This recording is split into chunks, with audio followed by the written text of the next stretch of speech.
Byron Berline is my name. I live in Guthrie, Oklahoma, and I own and operate the Double Stop Fiddle Shop and Music Hall.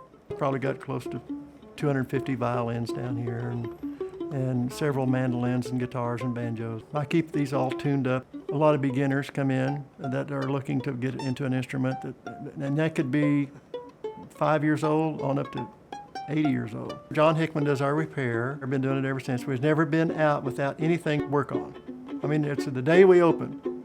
He's always had something to work on. Of course, I grew up in a musical family. My father was an old-time fiddler, and my mother was a piano player, and I had two brothers, two sisters that played music. I was invited to the Newport Folk Festival in 1965, and that's where I met Bill Monroe, who's the father of bluegrass music. And then after that, I went to Los Angeles and ended up playing with a member of the Byrds, Gene Clark, and one of the Dillards, Doug Dillard. Got to record and be around a lot of great musicians and singers, and people like Rod Stewart, Elton John, Bob Dylan, the Rolling Stones. I recorded with them.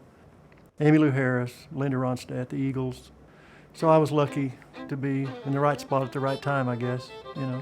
Almost every member of my band at one time smoked, and none of them smoke now.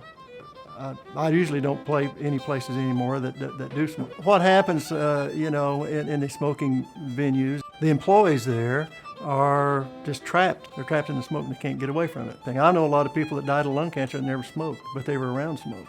So it's very important.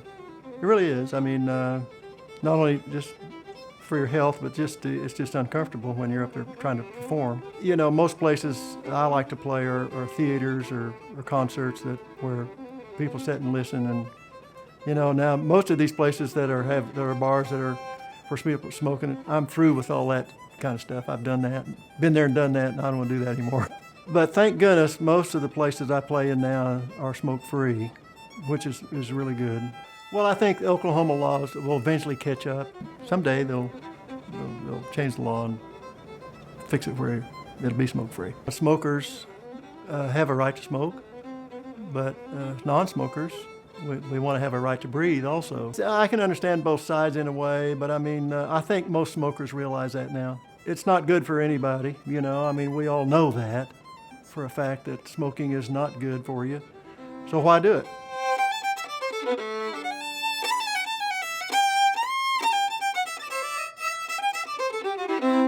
I'm Byron Berline, and tobacco stops with me.